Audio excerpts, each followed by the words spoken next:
On today's episode of PDubs Arcade Loft, we're going to showcase our latest multicade mod, and this is our 1943 Arcade1Up Cabaret cabinet.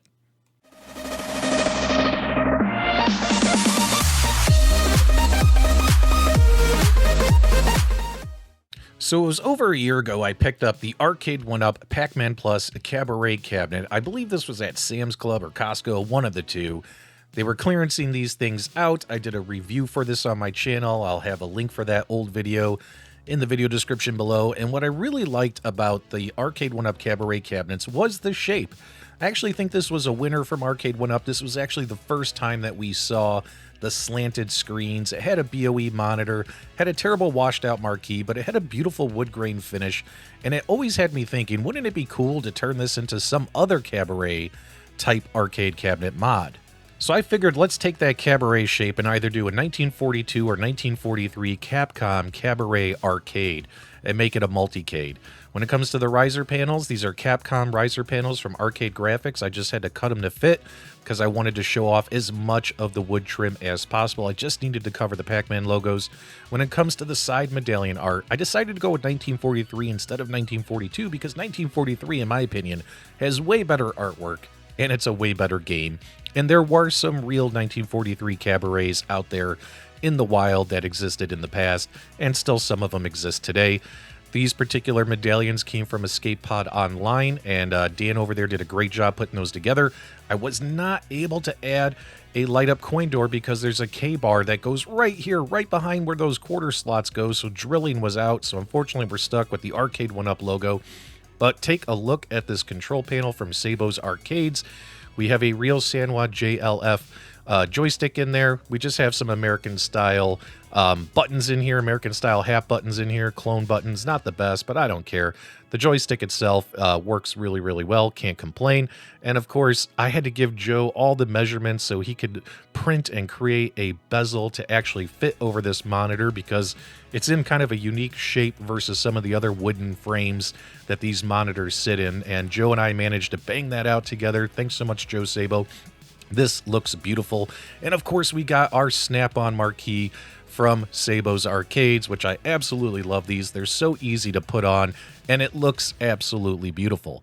With this being a complete gut mod of the cabinet, I wasn't able to reuse the Arcade1Up speakers that are installed, but right here we have our sound bar permanently affixed to the top of the H panel, and we have a hole drilled down with the power and audio jack cables running inside of the arcade cabinet. And if you saw these two little buttons here on the front of the J panel in the previous shots of the machine, you might say, oh my god, PDubs is going to show us a 60-in-1. Well, I could have gone that route. In fact, I tried to go that route. That was another one of the challenges with this mod. But unfortunately, when it comes to 1943, the arcade game, on a 60-in-1, it plays like absolute ass. Audio sounds terrible.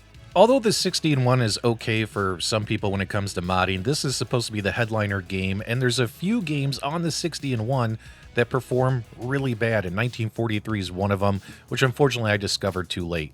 On the back, you notice we got our filter here for our power rocker switch, as well as I got a place here to mount a extension cable in case if I need to plug in any additional accessories or things like that. Mounts and locks in, no problem. Hated having to do this, but I'll show you how we're going to fix it in the near future. So with the 60-in-1 being a bust because of the performance of 1943, let me show you what we ended up doing here. So taking a peek, here's the original Arcade1Up speakers. I left them in there and the cable just in case this machine will ever be used for something else in the future. Added your typical LCD, VGA, HDMI converter board. Had that power supply already in here and mounted and wired up correctly to get power to the monitor as well as to whatever PCB you're going to run in here. And since I already had this pretty much pre-set up for JAMA, I went ahead and I switched out to the Pandoras box King of Air 2. This particular King of Air 2, you know, it's got 508 or so arcade games on it, all vertical games, so I figured it's a quick solution since, you know, 1943 plays like ass on the 60-in-1. You'll notice we have a couple cables coming down here. Those are the cables to power the marquee as well as the speaker. I'm just waiting on one little, another couple barrel Y splitters here. I'll be able to split off the power and power everything this way. Get rid of that extension cable on the back of the arcade. Either way, I just flip the switches on the back of the arcade. You'll notice that light up marquee from Szabo's Arcade lights up, and it lights up beautifully. King of Air 2, it loads pretty quick. I mean, Pandora's boxes, just, they're not the best, but for a small project like this that I really don't intend on keeping, it gets the job done, right? So again, we got 500 games, and pretty much, even though I've only set this up for a 3-button layout, most of the games you'll be able to play with the 3-button layout. Not all the games, but most of them. And pretty much all the favorite arcade classics are on here. So, you know, you want to play your Pac-Mans, your Donkey Kongs, pretty much any of the classic arcade shoot-'em-ups are on here, and they play really well. And there's a bunch of 19XX type games on here to enjoy as well.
So for my final thoughts on this project, was it worth it? It was worth it to me because I always wanted to see what some of these Arcade1Up Cabaret cabinets could look like if they weren't just Pac-Man cabinets, which is the only ones they've done like this so far are just Pac-Man cabarets. There's plenty of other cabaret options they could have gone with. Had some trouble, you know, can't add a light up coin door. I got to do one little change with the wiring once I get some more Y connectors, once those arrive. But overall, the project itself is beautiful. Big shout out to Arcade Graphx. Big shout out to Szabo's Arcades. Big shout out to Escape Pod Online for helping me get all the necessary artwork that I needed. And overall, everything works. It runs great. Nothing really to complain about. Got a little last-minute wiring thing I got to do, but besides that, the project is done, and I'm very proud of what we accomplished here, and I really enjoyed putting this together. And let me know what you guys think. Did you enjoy this mod? Definitely give me your feedback, comments, thoughts, reactions below. And if you enjoyed this video, do me a favor, give me a thumbs up on the way out. And as always, my dudes, thank you for subscribing.